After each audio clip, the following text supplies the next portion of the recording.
Welcome to Leadership Unlocked, where we uncover the pivotal stories that shape extraordinary leaders. I'm Dusty Holcomb, and on this show, we don't just talk about leadership, we decode it. In every episode, we sit down with change makers who've walked through the fire, challenged the status quo, and emerged with wisdom worth sharing. These aren't just lessons, they're lived experiences, real moments that reveal the mindset, resilience, and clarity behind creating lasting impact. Today, you're going to hear one of those stories. Most entrepreneurs, business owners, and leaders think that they have a money problem. Nolan Bradbury knows it's really a clarity problem. A former CPA turned financial strategist, he's a wizard at helping you unlock what it is you're really going for so you can create the systems and the plans to commit to doing it. Let's get into it. This is Leadership Unlocked. Nolan, thank you so much for carving out the time. It's super as we record this, it's, 10:20 here for me. It's no big deal. But for you on the West Coast, it's a bright and early day. So maybe we should just warn our audience that it's a highly caffeinated kind of morning and we're going to get into it.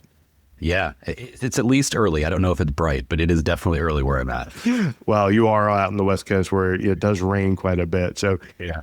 Thank you, man, so much for being here. And I'm just going to jump right in. I want to ask a provocative question before you and have you introduce yourself, but how on earth does a CPA become a person who is really thoughtful about creating freedom and clarity? That just seems to be the antithesis of what CPAs are trained to do. Yeah, that's probably a fair assessment. How did I end up here? Well, I think with anyone, right, we're a function of the experiences we have in life, and it's a sequence of things that influence us and shape our opinions. I think for me, it's a couple things. So I am a CPA. I went to school, got a degree and all that good stuff. So it is a valid thing. But along that journey, I always thought I was going to be a teacher. And then I planned to go to college to get a degree in psychology.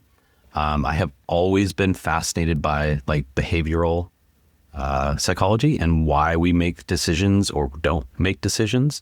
And that's just a natural curiosity that I've always had. Somehow I got hooked in by the siren call of the accounting program in college and it went that path. And I love it. It's not like I don't like being an accountant or anything like that. But there was a point where as I started to work with small business owners, I found that I was doing all the things that you're told to do as a professional, right? I was giving them all the information. I was giving them in meaningful ways. I was having conversations, and yet it didn't really seem to improve their lives. And there was a point where I just couldn't really accept that anymore. And I was like, if I'm going to keep doing this, I need to do it in a way that actually helps people and that actually improves people's lives. Otherwise, I feel like I'm going to just wake up and I will have kind of wasted my opportunities. And so I sat down and started to really reflect on why are we not helping our clients, or why are we failing them on some level? Why is it when they work with us, things don't necessarily always improve? And I was aided by a client asking me a question that put me on that path, which was they came to me and said they were having a fairly significant life event that they had not planned for. And it required them to take some time out of the business. And the question that she asked me was, everyone tells me that I can step away and it won't be a problem, but nobody can prove it to me. And she's like, so what has this all been for if I can't actually do this? And how can you help me make sure that it's going to be okay to do what I need to do? And this was a real personal challenge that was put to me. And so I set forth to go, okay, how can I show this person that they either are or are not okay? Not lying to them. I don't want to give them a false answer, but how do we actually conclude this? And that was both in the sense of how do I go about proving this, as well as how do I present and communicate it, right? Because let's be honest, accountants, not the greatest in communication skills. I'll own that as part of my brethren. And so we can come up with data, but that doesn't mean we always do a great job of sharing that data or making it usable by the people that we're ultimately preparing for. So that's kind of the major road markers along the way. And out of that challenge from that client came what, we've talked about as being the numbers for freedom or experience, which is like, how do I help show people that the decisions they're making either are or are not getting them closer to their definition of freedom? All right, that's so cool. There's a couple places I want to dig into here, and then we'll go back and I want to understand more of your story. But one thing that really jumps out to me as a connection of the dots is that question. People say I'm okay, but no one can prove it to me. And I can't think of anyone from a competency and professional expertise capability set perspective better to prove than someone who has the financial acumen that you do and the training and experience and things like that.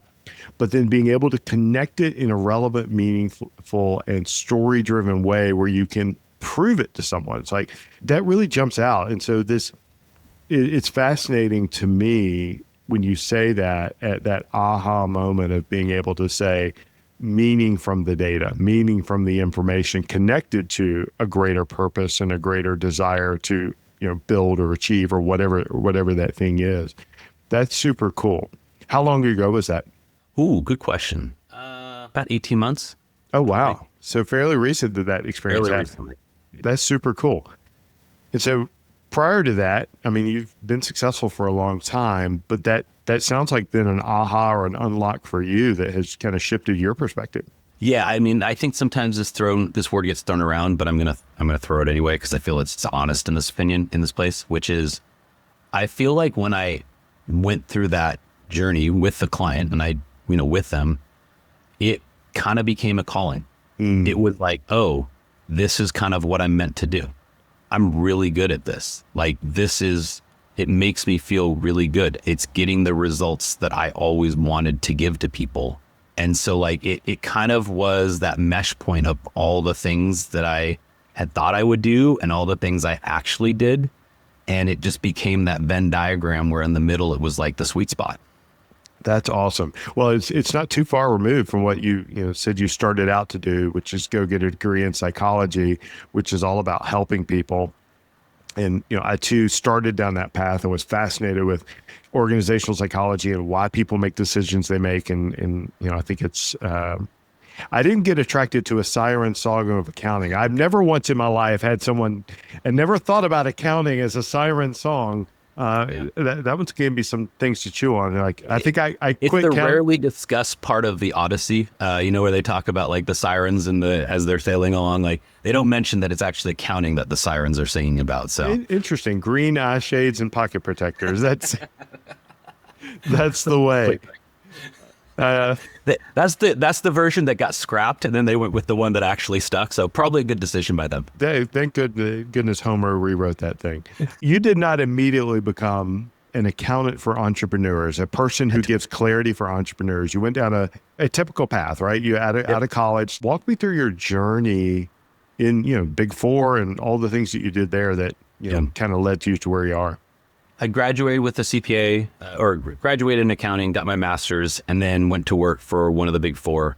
I worked there for a couple of years, like not as uncommon for a lot of people who go there. Got my CPA degree or got my CPA certification, and I worked on some really, really large clients, like really large, like top 5, top 10 at the time on the S&P or NASDAQ. And what I would say is through that experience, and this is kind of one of those funny things, which is if you look back on your life, the things that often influence your life the most are not the things that you expect them to be. Or you think like when you set out in your life, you're like, there's going to be these moments where it's like, this is what I'm going to do.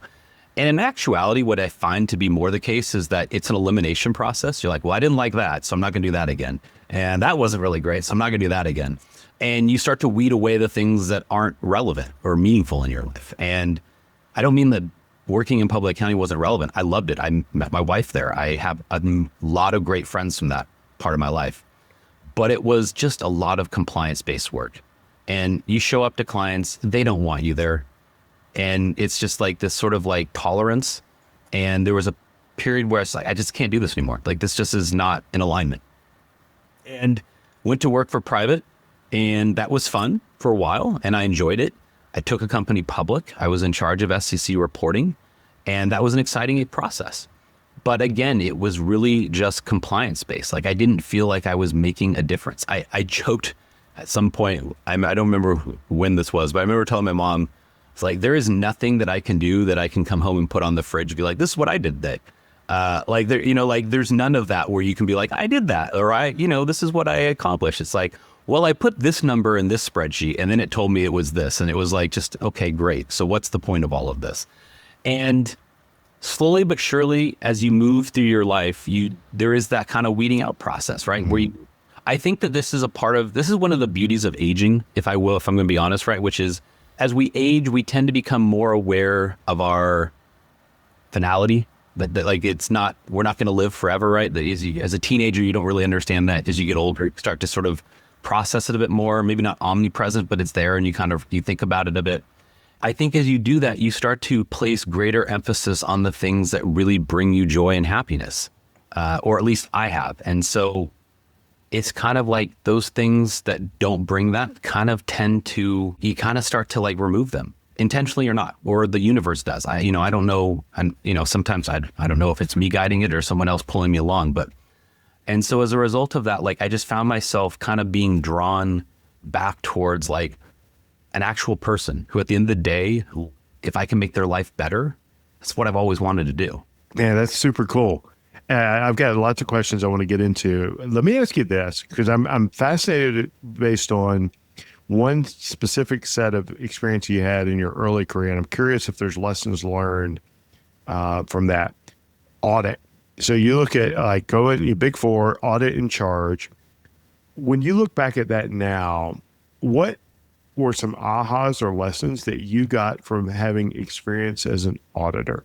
When you're in school for accounting, everything is about like ticking and tying to the penny. Like all the work you do, all the assignments, it's all about like, it has to be precise, right? And then you get into like the real world of auditing and you learn about this term called materiality, which is basically just a fancy term for like, it can be off by this much and still be accurate. And I remember being like my last year in audit on the client, the materiality was like $1 billion. You stop and you think about that for a moment, you'd be like, we can be wrong by $1 billion and it's not going to change like the opinion of people reading this. You're like, that is staggering. I say all that because I think what I'd walked away with was life is way more gray than it is black and white. And you have to become comfortable with living in the unknown. Otherwise, you're just going to get frozen and stuck. Life is nothing but unpredictable.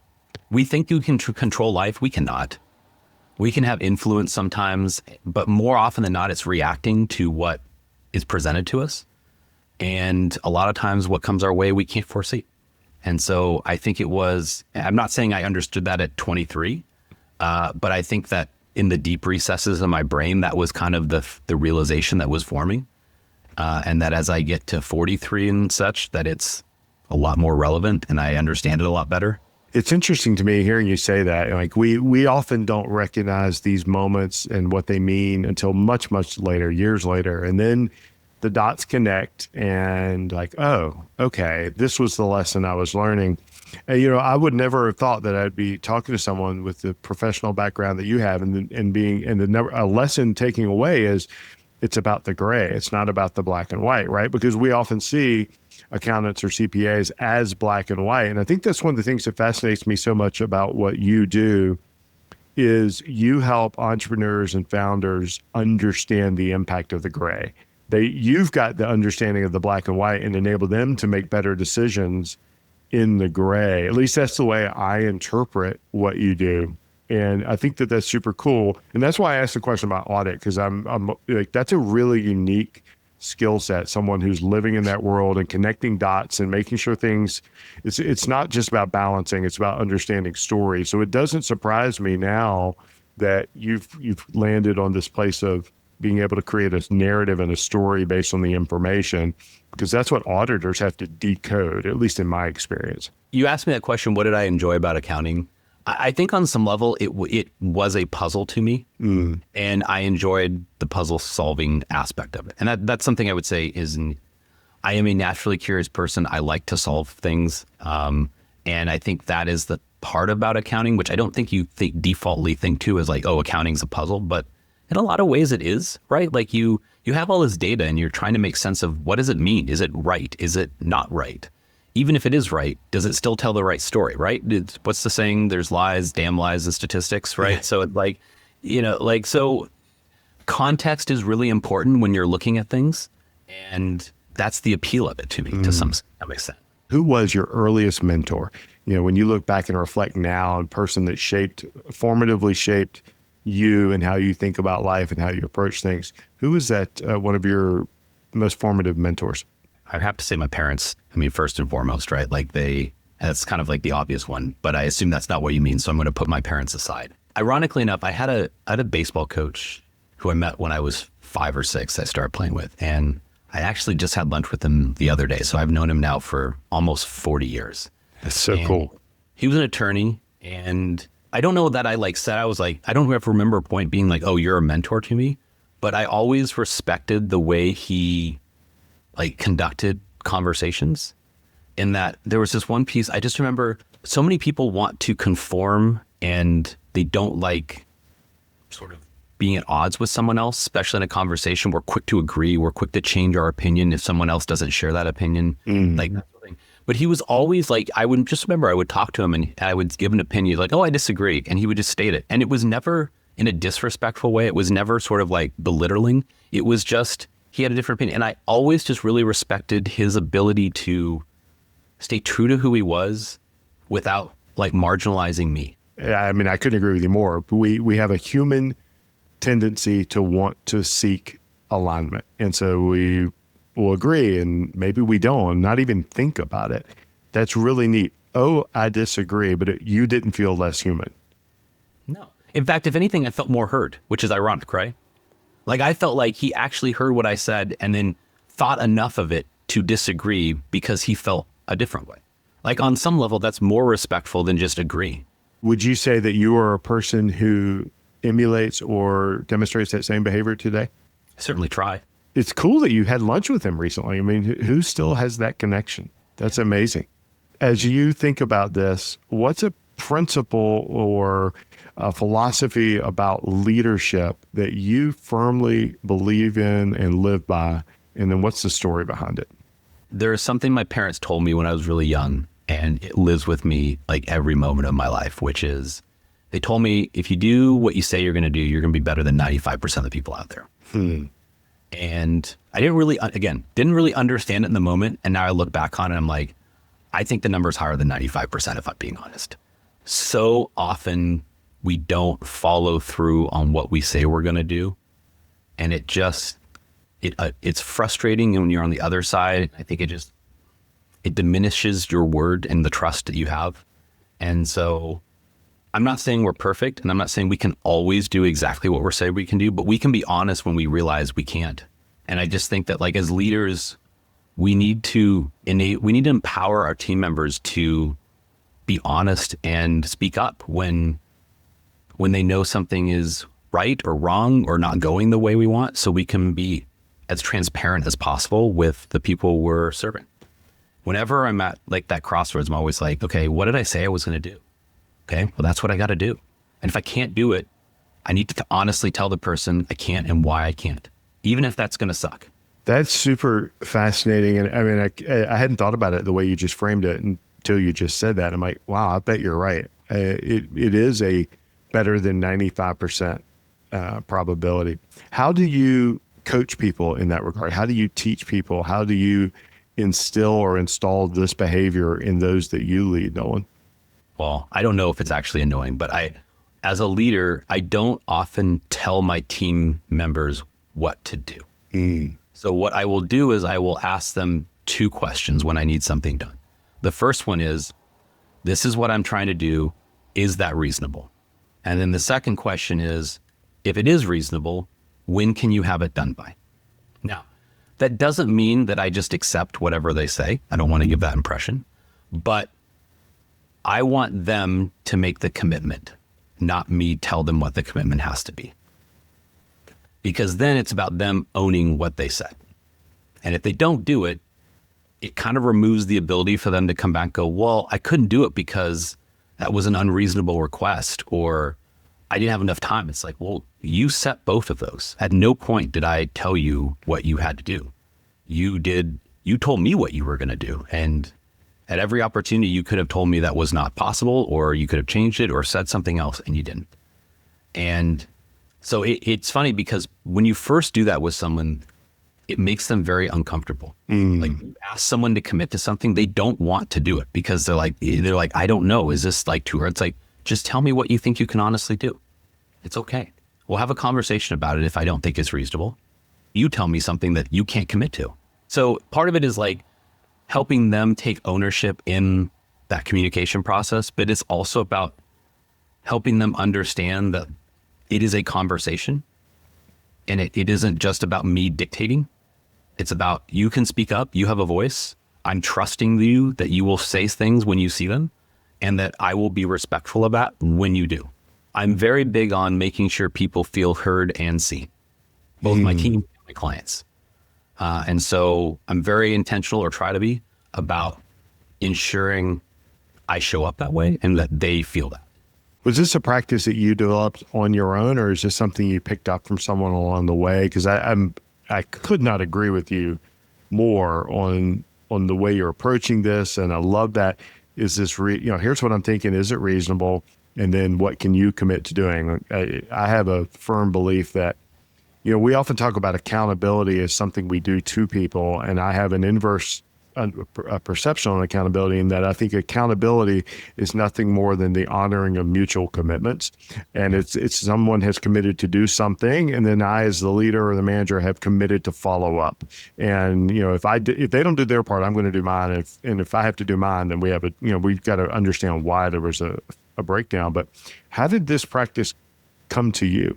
I worked for someone after I left public accounting, and I think he got kind of a bad rap for being a tyrant. Although, I mean, he had very high expectations, but he would always ask 3 questions: what has to be done? Who's going to do it? When is it going to be done by? And you learned very quickly that if you couldn't answer those questions, it was going to be a very uncomfortable conversation. And so you just got conditioned to have that ready for you. And so I think to some extent, that's certainly an influence on that, maybe in a slightly different way. But I also think a large part of it is I try to balance what I would want in a moment with what someone else wants in a moment, right? So there's the old, do unto others as you would have done unto you. I think that's important. But the most respectful thing is like, do what other people want you to do for them, right? Like, what we want isn't always what someone else wants, and that doesn't invalidate what they want just because we want something different. So I try to always kind of keep in mind, like, well, what would I want?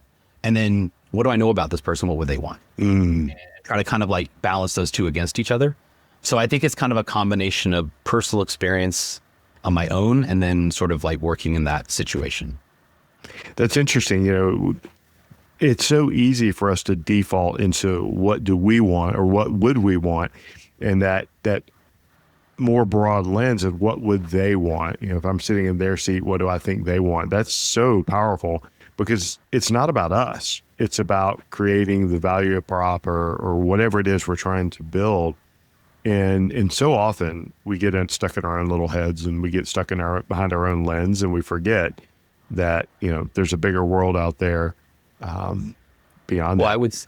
I think that for a lot of business owners, they are their ideal client. Like, the business is built around what they want. And I think there's value in that. Like, I don't say that to dismiss it. I think, though, that what we tend to forget is that we evolve as people, and that then can most likely shape how we view what we do, because we're changing. And so we then start to change our offer to match what we want. And we forget that, like, well, that's just one person out there, right? Like, what is your actual audience asking for? Like, what do they want? Do they like what you're giving them? If so, like, you don't necessarily need to evolve and change just because you are. That's a really good point, because as we grow and learn as leaders, we have a tendency, maybe stop saying we, I don't want to accuse you of this. I have a tendency to assume that everybody's growing at the same rate, wants the same things, and then therefore, is interested in the same things I am, and forget that everyone's at a different place in their journey and in their name and space. I was just last week recording something as I was thinking through the value of a beginner's mindset. And we often forget that, there I go using we again.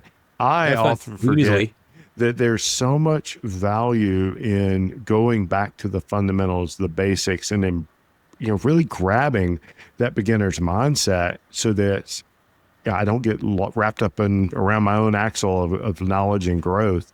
As you work with business owners and leaders, so in your journey, you transitioned from big accounting, and then you went into private companies, and now you work with individual businesses. And I will have you say in your words what you actually do.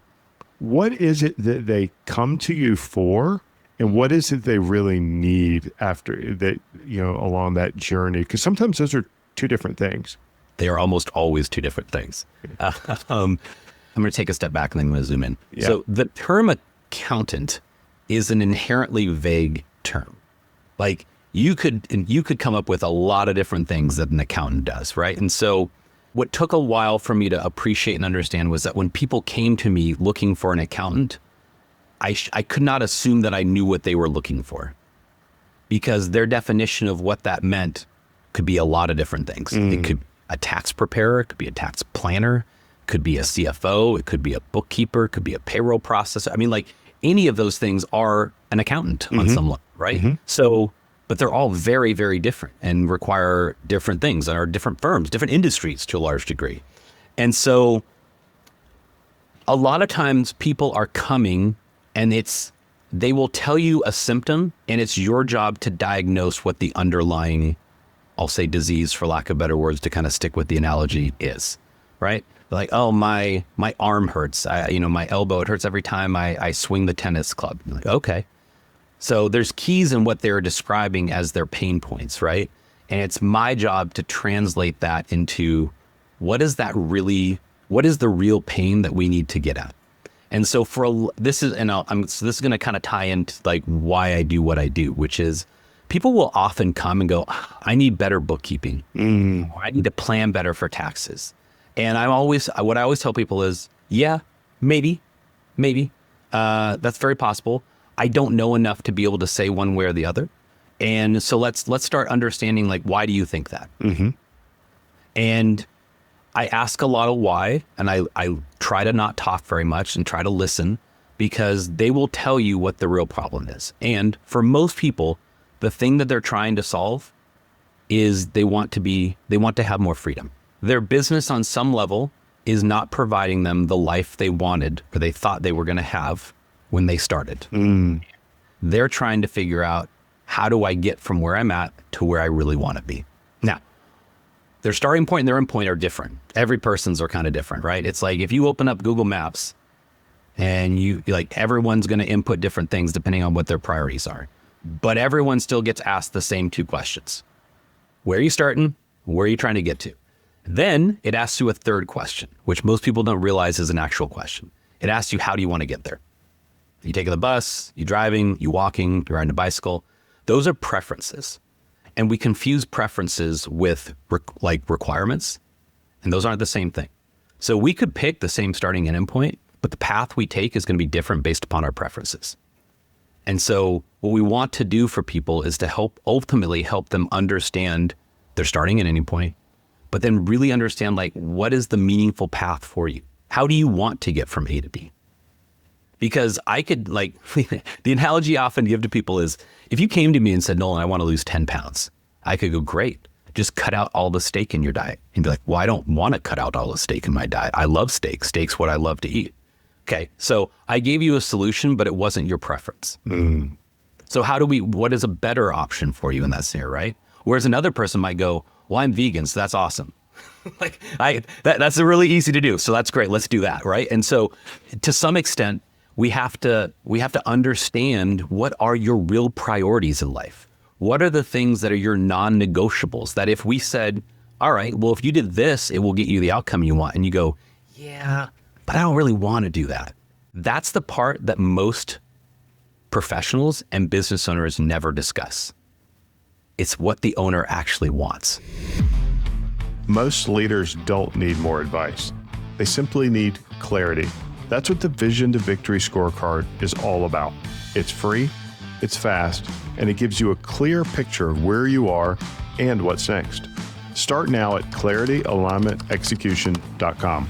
Let's make sure that your next step forward is the right one. How clear are most people in that when you start working with them? Like is it 1% of the time, 50% of the time? How many people really know?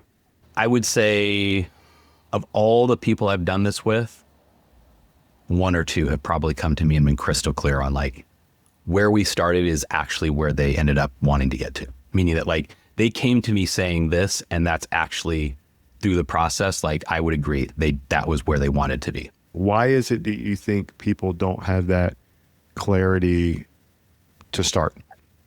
I think there's a couple reasons. I think one, society frowns upon thinking about selfish thoughts.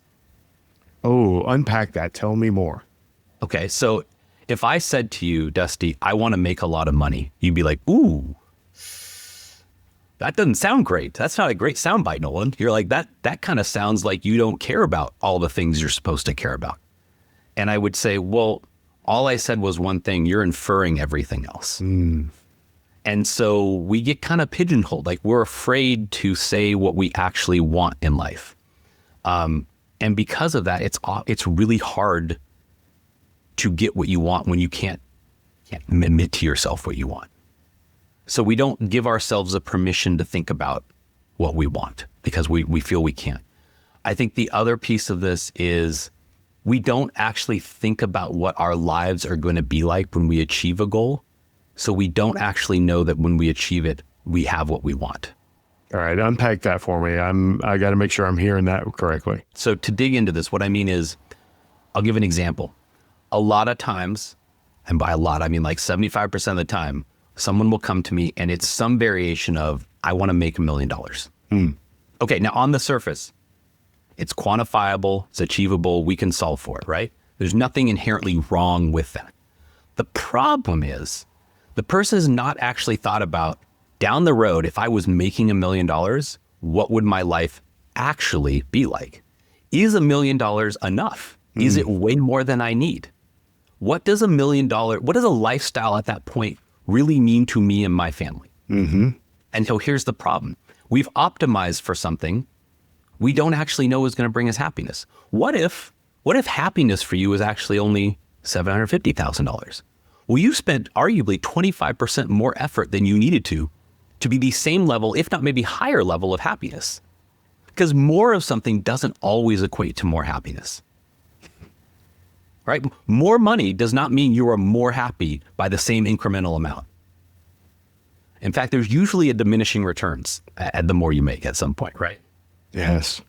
But it's so easy. I mean, in our society, more is success, right? Isn't that always the answer? What everyone tells you. Yeah. So this is the thing, is that like a lot of times when we're breaking it down for people, I would say 50 to 60% of the time, they actually need less than they think they need. They're closer than they really are. So to quantify this differently, right? If you came and I solved the problem for you of how you can get to $1 million, okay? That's great. So maybe you're at 500,000. I'm like, okay, here's what we're going to do to get to $1 million. But what if I told you we only had to get from 500 to 750,000? I've essentially saved you $250,000 worth of work, right? Yeah. Because you're having to do less work, but if we've defined happiness appropriately for you, then you are still going to be happy. This seems like a Jedi mind trick in some way, right? Like, these are not the droids you're looking for. This is not the happiness you're seeking. I don't know. Yeah, I think that's a great analogy. And as I'm looking at, and for those that are not watching this on the video, behind Nolan, he's got this amazing view of a bunch of framed pictures, which I'm going to get into in a minute. And I'm seeing a Star Wars cast of characters. Yeah. But this does feel like a Jedi mind trick of some sort. Like, this is not the happiness you thought you were pursuing. How do you lead people to this? How do you get them to believe this mumbo jumbo, man? So here's the beauty about math and how most people perceive math. They view it as an absolute. 2 + 2 = 4. There is no scenario in the world where that is not the case, right? Like, we've been conditioned to believe that. Right. Okay. So when I take them through our experience and our process, and I do the whole thing for them, and we get to the end and I show them that the things we just talked about doing are going to result in this. This is what happens every single time. It's quiet. I slowly see the jaw drop on their face. And then there's this moment of pause and they go, I don't really believe you, but the math says it works. So I guess I have to. And it's that moment that what we're really doing is we're breaking down their limiting beliefs they put up because we've mathematically proved to them that what they thought to be true was not. I'm going to brag for a second here. That's a really hard thing to do, to change someone's opinion, especially of themselves. Oh, yeah. And so the reason it works is because we never at any point try to do that for them. We simply put the math out in front and we show them that everything they've told us at every point and every time we validated that what they've told us they believe in is true. That basically you end up in this point where they kind of back themselves into a corner to some extent, right? And they're like, everything I told you, that is in fact what I believe. And those are my numbers. And yes, if I did that, that is what mathematically happens. So I guess if I added 4 clients a month, that's all I need to do. And they kind of get to the point like, and then there's this realization of like, wow, that's all I have to do. Because now we've stripped away everything else, all the squirrels, all of the shiny objects that are flying at them. Because then what we can do is go, okay, if you agree that this is really all you have to focus on, at least in the short term, then everything else, it comes down to this. Everything that comes your way, you go, is this getting me closer to this goal or not? Man, I love that because you've decided in advance what you're going to say yes to and what you're going to say no to based on a first principle understanding of mathematics that says this is my, now I know what I need to do. How have you seen behaviors shift because of this? Like, so understanding it mathematically, understanding it cognitively, how does it actually show up behaviorally? So bring in your love of psychology. Do you see it stick or does it take more work? It always takes more work. Habits take like 21 days to form or something like that. Like I think is what they say, right? Something like that. So what I always tell people is this is your aha moment, and people will cry. I've had people cry on the call when they realize how little they actually have to do to realize their dream, which is powerful. I'm not going to lie. It makes me cry sometimes to see someone cry. Like it's one of those moments. But then what I remind them of is this is not who you are right now. It's who you're going to be. And so the next step is you're going to have to put in the work, because what we've done is we've just created a plan. Now you got to execute on it. Okay. Again, to use an analogy, I can go to a trainer and go, build me a workout plan that will make me strong. Easy. Now the hard work begins, which is I got to show up and do the work. I got to do the workout to actually make that happen.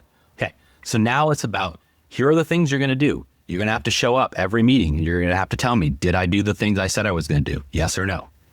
And if the answer is no, okay, well, you got to deal with the consequences of you not doing the things you're going to do.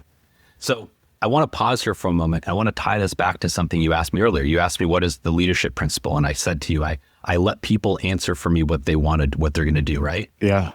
And now I want to show you that's exactly how this whole thing works, right? And every step of the way, it's never me telling them what I'm doing. It's always them telling me what is the reality of things. That is so powerful. It's that framework of your very basic, I'd say basic, but reasonable, and then the commitment. I always tell people, I go, what I do is very simple. I don't have any premonition that it's anything other than that.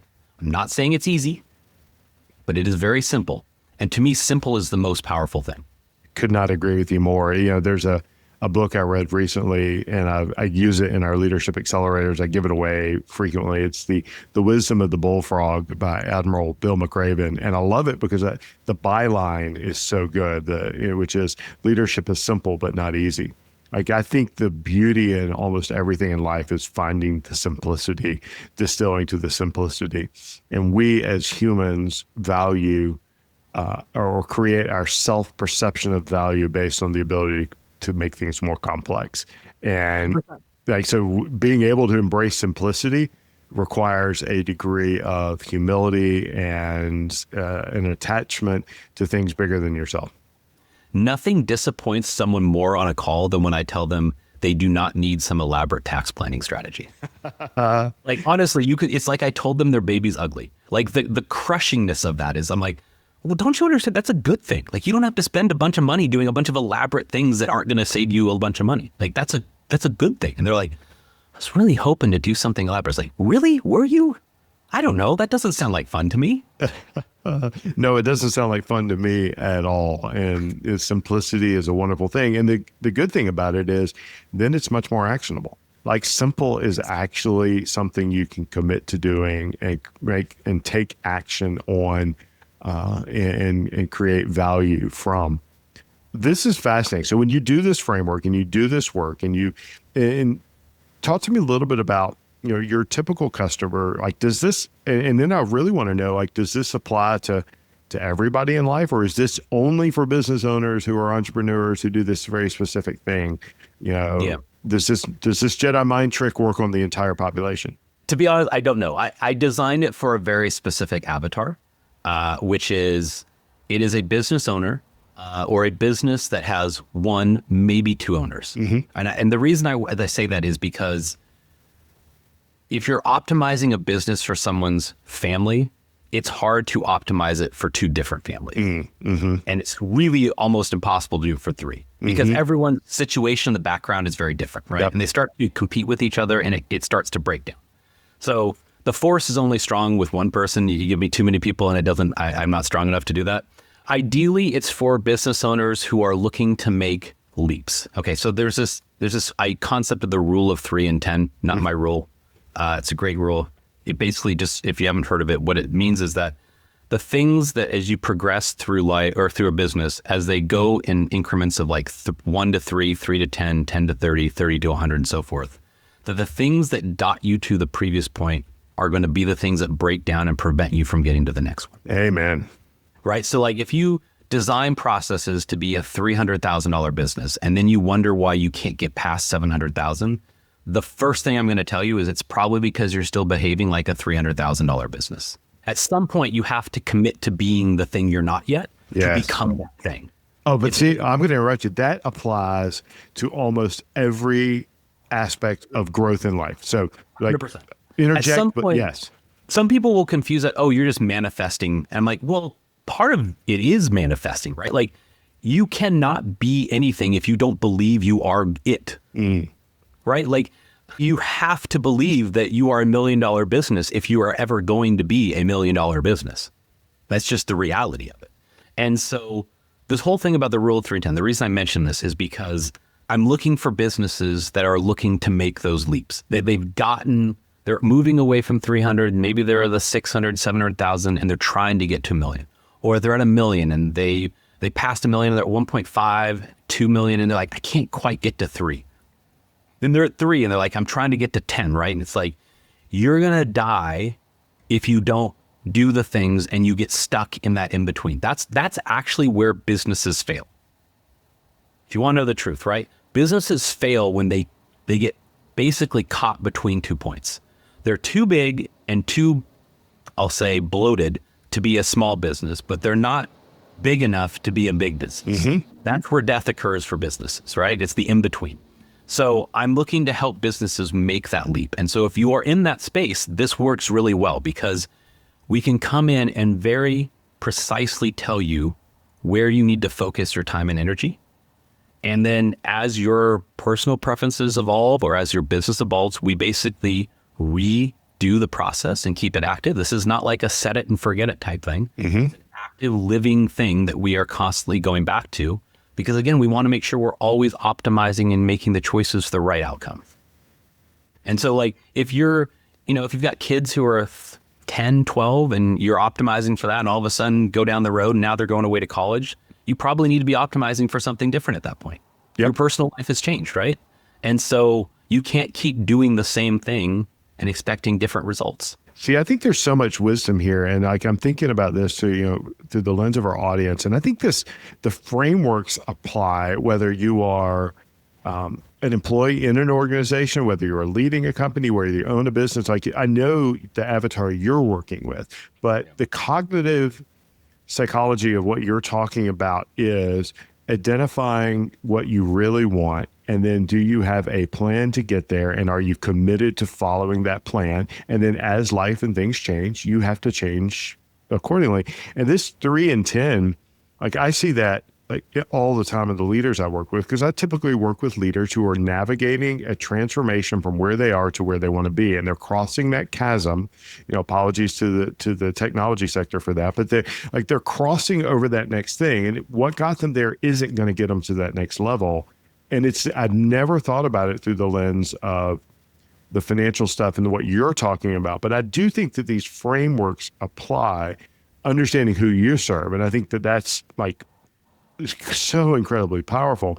But for anyone listening to this, the root essence of what you're talking about, the real Jedi mind trick, is truly establishing what you want, and then understanding the math to tell you what the plan is you need to be doing to get there. That is incredibly cool. That's so powerful. When you started this journey, now that you've been building this out and you've been in seeing success, without sharing any names or real, identifiable information, what is a story of transformation that does bring tears to your eyes, that allows you to go, man, this is why I'm here, and this is what I'm meant to do? My clients, I call them clients.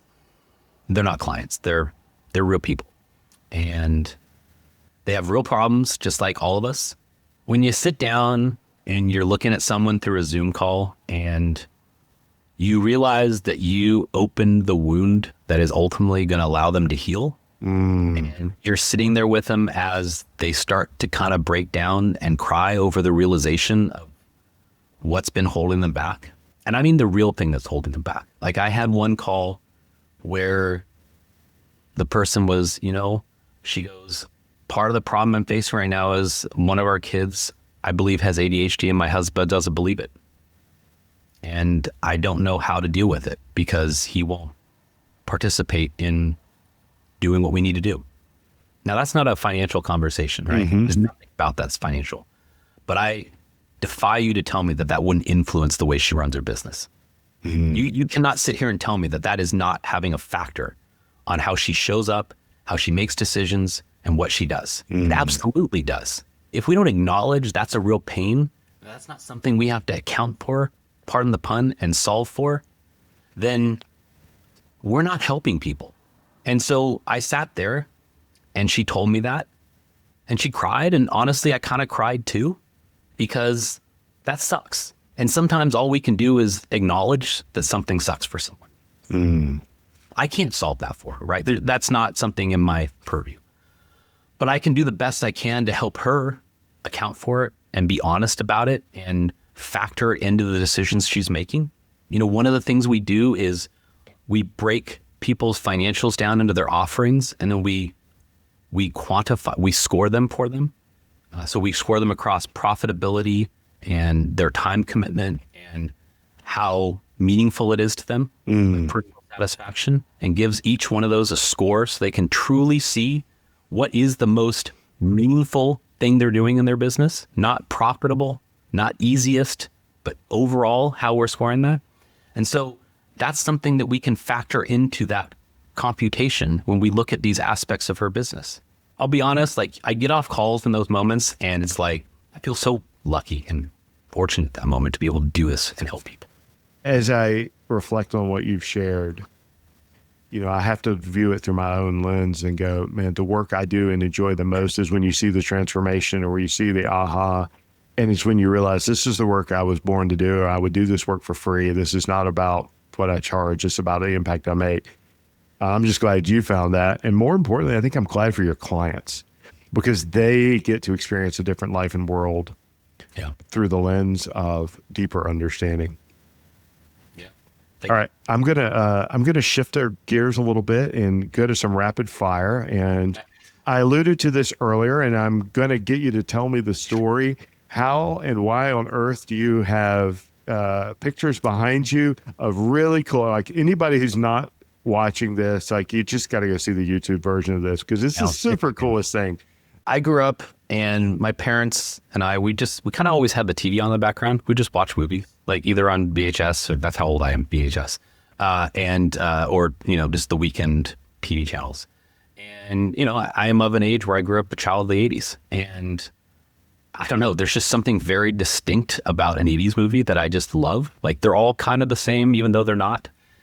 And I just happened to find this artist. I need to find the person who it is. I need to give them better credit than I do when people ask this. But I found this artist on Etsy who does all these. They're faceless. I don't know if you can see this, but they're basically caricatures, but there's no face. And I love the fact there's no face, because the face is what always ruins a picture for me. It's the thing that looks the least real. But you don't need a face to know that this is National Lampoon's Vacation, right? Yep. You don't need a face to know that this is Indiana Jones. Yep. You don't need a face to know that this is Ghostbusters and so on, right? And these are just movies that I grew up loving. And I've been fortunate enough to be able to share with my son, who loves these movies as well. And so it's just kind of part of my life. And I don't know, I thought it was more interesting than a gray wall. Well, it's a little personality from, that just adds nuance and meaning and context. So thanks for unpacking that for me. A couple of rapid fire questions, Nolan, as we wrap up today. Okay. What's a book that you believe everyone should read? I think the book that has been most meaningful for me is a book called 4,000 Weeks by Oliver Burkeman. Yes. If you haven't read it, highly recommend it. It changed the way I viewed time. I love it. It's great. And I think he's a great author. I totally respect the way he thinks about things. I would say, on a more business related perspective, I think if you're starting out as a business owner, I highly recommend reading Buy Back Your Time by Dan Martell. I think it's a great example of simple but not easy. And if you can master what he's trying to tell you, you are going to be so much better off as your business gets bigger. Because the whole book is really just about how do you learn to give up control, in my opinion, right? I mean, that's the B message to me in all of it. It's how do you learn to be okay with less than your perfectness so that you can do other things? And I think it's a really important lesson for any leader to understand. I think, and it's probably the hardest thing, and what torpedoes and keeps people stuck in the three and not able to cross that chasm is they can't let go. Yeah. To swing to that next thing. What's one daily practice that you follow that makes you a better leader, human, someone who shows up to serve others? I listen to my body. Tell me more. So I've kind of a weird office. It's just 500 square foot office in a building. It's more of a man cave, if I'm being honest. It has a sofa, a TV, things like that. And no matter how busy I am, if I feel tired, I will go lay down. If I need to walk, I will go walk. If I need to read, I'll read. Part of this is age, I guess, and just how you can't push through like you could 20 years ago. But you are only as great as your body will allow you to be. And so if I show up to a meeting and I'm tired, I've let my client down. It's more important that I take care of myself so that I can be the best version of myself to make other people the best version of themselves. And that's so antithetical to everything we hear and do, grind through it, grit through it, bury your teeth. And I'm guilty of this far too many times. But being able to listen to your body allows you your best self to show up. And I think that's the great aha in that for me anyway, is when you grind through and grit through, that goes back to your commitments, doing what you said at the very beginning of our call. Am I really showing up and doing what I said I was going to do if I'm showing up as half of myself? Yeah. And if any of my clients are listening, they will vouch for this, which is one of the most common pieces of advice I give to someone when I'm on a call is go take a nap after this call. I'm going to take that advice right after this call. They always are I don't have time for it. I'm honestly, you don't have time not to. Just go lay down. Give yourself 15 minutes. You'd be amazed at what you can do with closing your eyes for 15 minutes. A power nap's a wonderful thing. I'm a huge 100%. fan. Yeah. All right. Last question. Well, not last, but this is the one I always love to kind of wrap towards is when you go home at the end of the day and you're shutting it down, you're going to the next phase of, part of your life at home, whatever that is, what must have happened during the day for you to be able to say, today was a good day. I was successful. That I got to hug every member of my family. The work is the work, but I do it for them. I love that. It's so fascinating. Like I ask that question all the time, and I've asked this question for years and years in interviews. And it's one of my favorite closing interview questions when I was interviewing talent, because it just gives so much exposure to what really is important, and it's their answer, not any contrived answer. So that's cool. Thank you for sharing. Nolan, what's a cause or an organization that you're particularly passionate about supporting? When I can, I try to donate what I can to St. Jude's. Cancer sucks. Cancer sucks even more if you're a kid. Amen. I'm just going to let that hang. That's powerful. If our audience is learning more about you and connecting with you, learning about your work, how do they reach out? You can find me on LinkedIn, very creatively, Nolan Bradbury on LinkedIn. I would say probably more meaningfully, if you liked sort of if you're interested in what we talked about on sort of the whole, how we work with clients and that, I recommend you go check out a website called numbersforfreedom.com. It's just kind of about the whole process and what it means and how you can implement it in your life. I'm not going to lie to you and say like it's easy. It's not. It's really hard to do on your own, but the premise is there for you. And if you want help with anything, there's ways to connect with us on the site. That's awesome. We'll make sure we put a link in the show notes for that, as well as St. Jude's, because cancer sucks and it sucks more for kids. That's right. Truer words have never been spoken. Nolan, thank you. I appreciate you, my friend. So grateful that you carved out time for us today, and you blew up some paradigms about what success is, about who accountants are. And the siren song of great accounting is one that I'm very grateful that you heard. Hopefully nobody else has to hear it. I'm glad you followed it. So, my friend, thank you so very much. Thank you for having me. It's been a pleasure. I appreciate it. If today's episode gave you something to think about, something to apply, then there's more where that came from. Head over to arcusgroup.com and sign up for our newsletter. It's where we share tools, insights, and our leadership frameworks to help you lead with more clarity, more alignment, and more impact. No fluff, just what helps you lead better. Thanks for tuning in. See you next time on Leadership Unlocked.